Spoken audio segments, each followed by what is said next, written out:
এই যে প্রধানমন্ত্রী মানুষের এত কাছাকাছি আসছেন, তাতে তার নিরাপত্তায় কোনো ব্যাঘাত হবে না তো? এই চিন্তাও জনমনে তৈরি হয়েছে। সেজন্যই নিরাপত্তা নিয়ে আলোচনা করা যাক।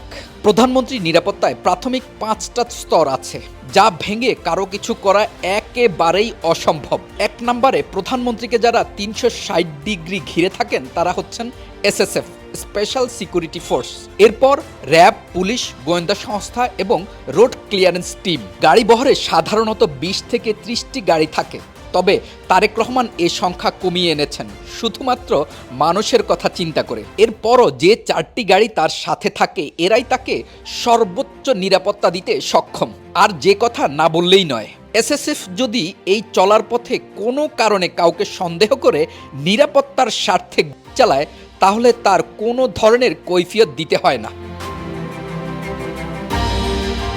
এদেশের মানুষ অনেক কিছু নিয়েই স্বপ্ন দেখে, তবে যে স্বপ্ন কখনোই দেখেনি সে স্বপ্ন এমন পূরণ হবে তাকে কেউ ভেবেছে কোনোদিন? একটা রাষ্ট্রের প্রধান যখন ঘর থেকে বের হন, তখন সব কিছুই যেন থেমে যায়। আর সেই থেমে যাওয়া মানেই এই শহরের অন্তত 2 কোটি মানুষ রাস্তায় কষ্ট পাওয়া। তবে যিনি একজন এই কষ্ট সহ্য করে সবাইকে মুক্তি দিতে পারতেন, তাদের কখনোই এই চিন্তা করতে দেখা যায়নি যে চিন্তা করেছেন তারেক রহমান। তাই তো নিজেই সচিবালয়ে গিয়ে অফিস করেন।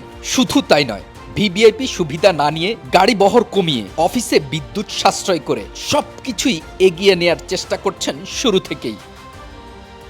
এবার আসা যাক সবচেয়ে আলোচিত সেই গাড়ি নিয়ে। যদিও এই গাড়িটির model Toyota land cruiser Prado LC 250 SUV, তবে আসল রহস্য এখনো উদ্ঘাটন হয়নি। টয়োটা থেকে এই সাধারণ গাড়িটি নিয়ে এসে একটি অন্য প্রতিষ্ঠান সম্পূর্ণরূপে এই গাড়িটিকে পরিবর্তন করে ফেলেন। এর ফলে এই গাড়িটি যে কোনো ধরনের ক্ষেপণাস্ত্র রোধ করতে সক্ষম হয়। এ ধরনের কাজ করার জন্য ইনকাস ও এলপিন নামে 2টি লাইসেন্সধারী প্রতিষ্ঠানও আছে আরব আমিরাতে, যারা গাড়িটির স্টিল, গ্লাস এবং টায়ার সবকিছুই বুলেট প্রুফ করে সাজিয়েছেন, যে গাড়িটি ফ্ল্যাট টায়ারেও চলতে সক্ষম।